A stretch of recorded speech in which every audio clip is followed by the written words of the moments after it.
Our world Urantia was assigned as a life experiment world.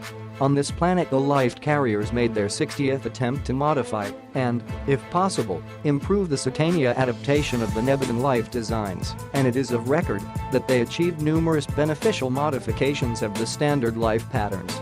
To be specific, on Urantia they worked out and have satisfactorily demonstrated not less than 28 features of life modifications which will be of service to all Nebadon throughout all future time.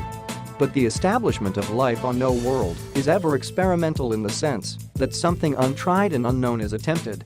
The evolution of life is a technique ever progressive, differential, and variable, but never haphazard, uncontrolled, nor wholly experimental in the accidental sense. Many features of human life afford abundant evidence that the phenomenon of mortal existence was intelligently planned, that organic evolution is not a mere cosmic accident.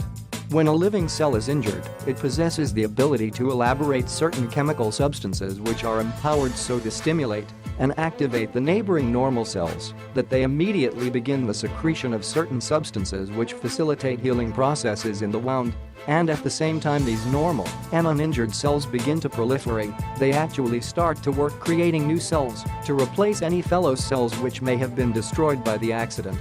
This chemical action and reaction concerned in wound healing and cell reproduction represents the choice of the life carriers of a formula embracing over 100,000 phases and features of possible chemical reactions and biologic repercussions. More than 500,000 specific experiments were made by the life carriers in their laboratories before they finally settled upon this formula for the Urantia life experiment. When Urantia scientists know more of these healing chemicals, they will become more efficient in the treatment of injuries, and indirectly they will know more about controlling certain serious diseases. Since life was established on Urantia, the life carriers have improved this healing technique as it has been introduced on another Satania world, in that it affords more pain relief and exercises better control over the proliferation capacity of the associated normal cells. There were many unique features of the Urantia life experiment, but the two outstanding episodes were the appearance of the Andonic race prior to the evolution of the six-colored peoples and the later simultaneous appearance of the Sanjic mutants in a single family. Urantia is the first world in Satania where the six-colored races sprang from the same human family. They ordinarily arise in diversified strains from independent mutations within the pre-human animal stock and usually appear on Earth one at a time and successively over long periods of time, beginning with the red man and passing on down through the colors to indigo. Another outstanding variation of procedure was the late arrival of the planetary prince. As a rule, the prince appears on a planet about the time of will development, and if such a plan had been followed, Caligastia might have come to Urantia even during the lifetimes of Andon and Fanta, instead of almost 500,000 years later, simultaneously with the appearance of the six Sanjic-colored races. On an ordinary inhabited world, a planetary prince would have been granted on the request of the life carriers at, or sometime after, the appearance of Andon and Fanta. But Urantia having been designated a life modification planet, it was by pre-agreement that the Melchizedek observers, 12 in number, were sent as advisors to the life carriers and as overseers of the planet until the subsequent arrival of the planetary prince. These Melchizedeks came at the time Andon and Fanta made the decisions which enabled thought adjusters to indwell their mortal minds.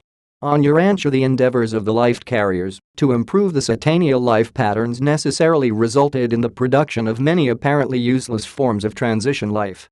But the gains already accrued are sufficient to justify the Urantia modifications of the standard life designs.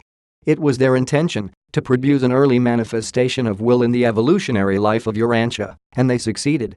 Ordinarily, will does not emerge until the colored races have long been in existence, usually first appearing among the superior types of the red man. Our world is the only planet in Satania where the human type of will has appeared in a pre-colored race.